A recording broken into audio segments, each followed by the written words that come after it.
Hey, what's up guys? This is Michael here, also known as Rail Chief 74, and as you saw by the intro there, we are going to be repairing the Lionel 397 coal loader that I have on the train layout here. So as you could tell by the intro, it has a very wobbly motor inside of it, and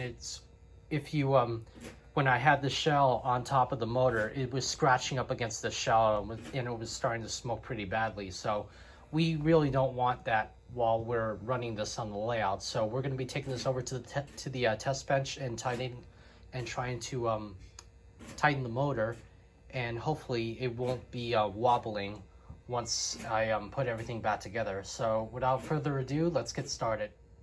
Okay, so the first thing we got to do here is empty all the excess coal into the gondola here, so that way we don't have coal spilling out onto the test bench here. And don't worry about all this excess coal on the table here. I'm going to come back and clean that up a little later. So anyway, we're just going to dump the rest out. And there we are. So let's go ahead and bring this over to the test bench. Okay, so I got the coal loader at the test bench over here, and you're going to need a couple of tools to tighten the motor. You're going to need a flathead screwdriver like this, and you're also going to need a Phillips head screwdriver. So let's go ahead and turn this thing over. Here we have the bottom, and as you can see, we have the Phillips head screw at the bottom here, as well as a flathead. So let's go ahead and tighten those screws up.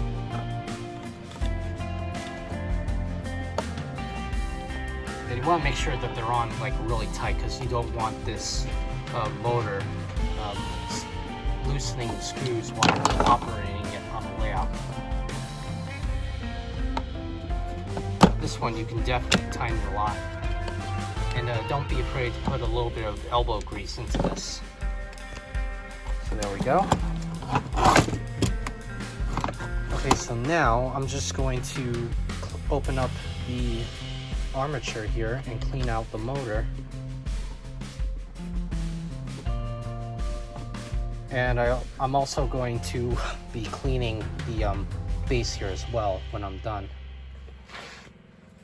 So anyway, let's go ahead and untighten our screws.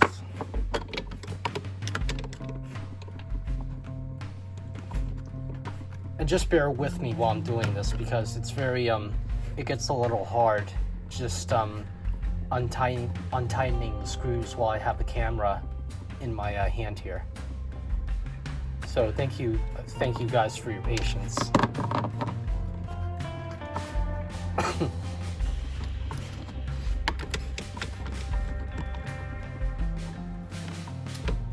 so I'm just gonna unscrew that last one there.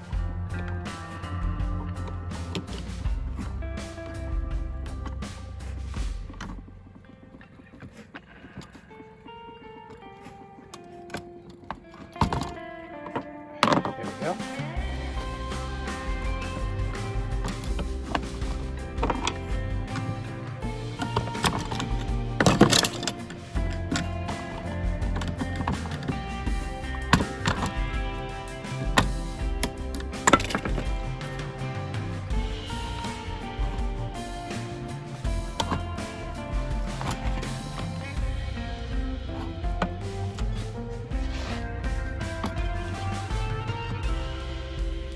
Alright, so I got the cover off, and now what we're going to do is clean the armature off with a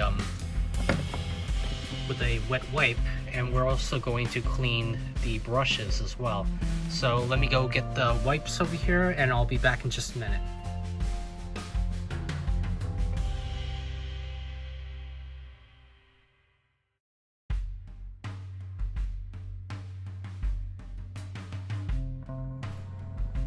Alright, now that the armature is cleaned and the motor is put back together, let's go ahead and clean the rest of the base on the accessory.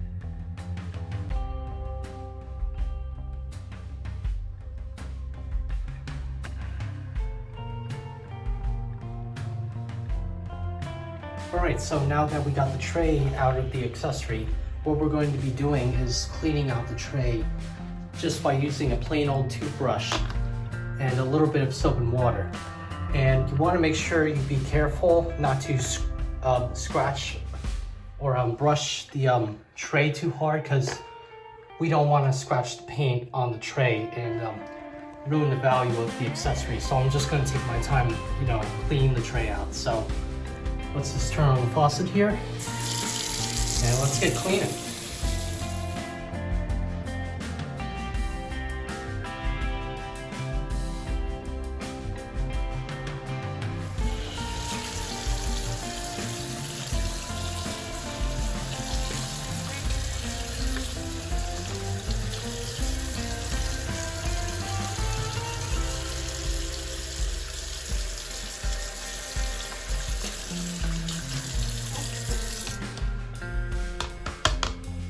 All right, that should be clean enough. So let's go ahead and let me just get this one spot here. All right, let's see how it looks.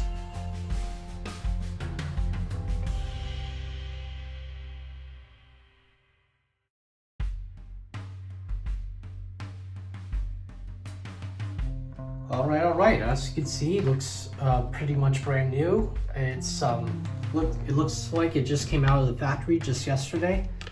And like I said before, make sure you don't scrape the tray here too hard, because you don't want to scratch the paint. But as you can see, it took all the gunk off. So now what I'm just going to do is take a tissue or a paper towel and just clean the excess out. And then we'll go ahead and bring this back down to the basement and hook it back up again to the coal loader. And you want to make sure you get the inside of the tray here, as you can see. And I also did the bottom too, because the bottom was, extremely dirty. Not as bad as the top, but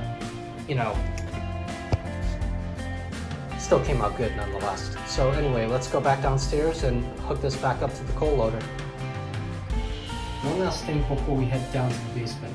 If the toothbrush that you're using gets very badly worn down, you want to make sure you throw that away, because you don't want to be using the same toothbrush over and over again, just like you do when you're brushing your own teeth. But in this case, I'm actually going to keep this because it doesn't really look that bad. So let's go ahead and head back down to the basement. So as you can see, it came out really good. Again, it's not perfect, but it really gets the job done. And like I said before, it really looks like this thing just came out of the factory. So what we're going to do now is assemble the whole coal loader back together. So hang tight and I'll be with you guys in just a minute.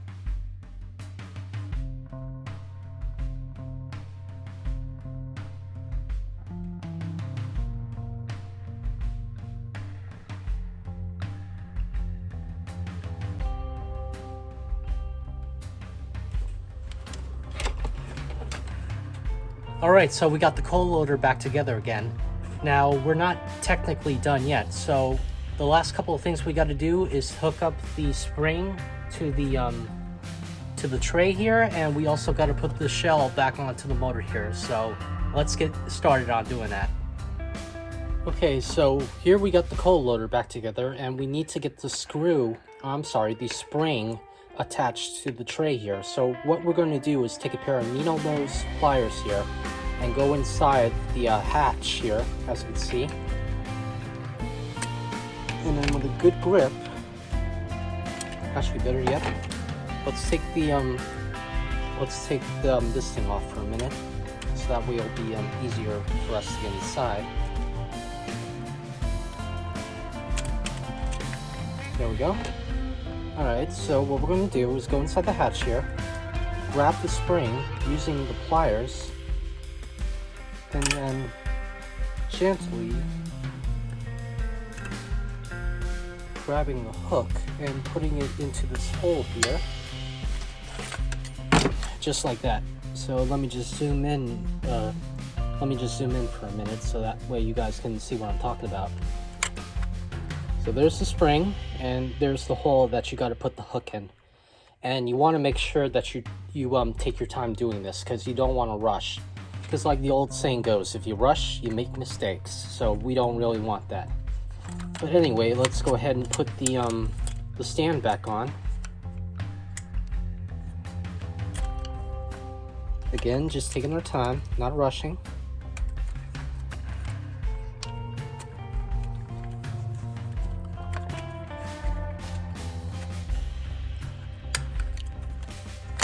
And there we go.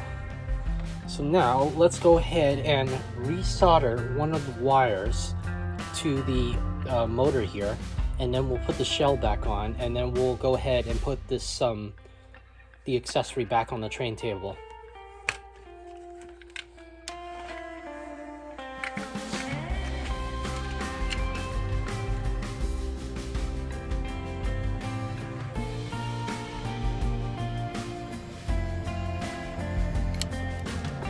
All right, there we go. And make sure, like I said before, make sure to take your time when doing this, because you don't want to hit the plastic of the accessory with the soldering iron, because that'll just melt the plastic away, and then you basically just ruined the accessory by doing that. Now, what I could have done is wait instead of instead of putting the cover on first. What I could have done was to solder the wire on first, and then put the tray back on after that. But it's not really a big deal when it comes to these things, because sometimes you might overthink something and it might not come up. It might not come to mind right away. But other than that, this came out pretty good, and I can't wait to hook this back up to the layout. So let's go ahead and put the shell back on, and then we'll bring this back over to the train layout, and I'll run the coal loader for you guys, and let me know what you guys think about it. Alright, so last but not least, we're just going to put the tray back on.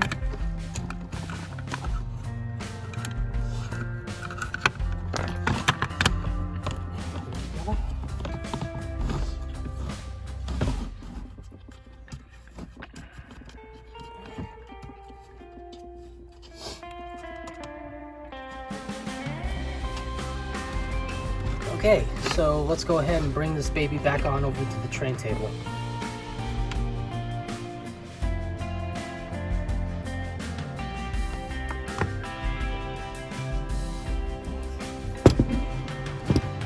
Okay, next up, we just got to hook the wires back up to the terminals here.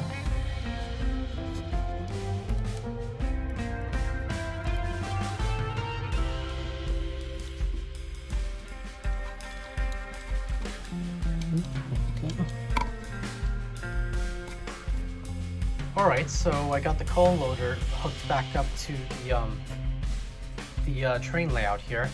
And before I turn it on, I do want to point out that I do have a couple of screws screwed into the accessory here, which is screwed into the table. And that's basically to help prevent the coal loader from wobbling around so much. So that's just a little helpful tip for you guys in case you were wondering about those two screws. But anyway, let's go ahead and turn on the loader. But first, we're going to need a car to go underneath the coal loader. I got this flat car here, and we're just going to sprinkle a little bit of coal onto the conveyor belt.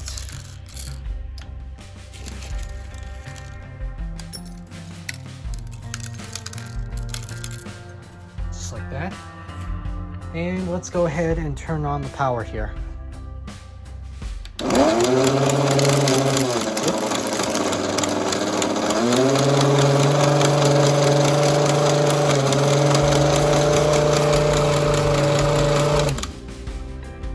As you can see, it works perfectly without any problems, except for when the pebbles get stuck in the belt here. But other than that, I'm really happy on how this whole project turned out. And hopefully this helps some of you guys out there that are having problems with the 397 coal loader of yours. So anyway, that's it for today's video. Thank you all for watching. Please like, comment, and subscribe to my channel. Don't forget to hit the notification bell for any other videos that I upload. And please let me know in the comments below what other projects you guys would like for me to do in the future. But anyway, that's it for now. Thank you all for watching, and I'll see you guys in my next video. Take care.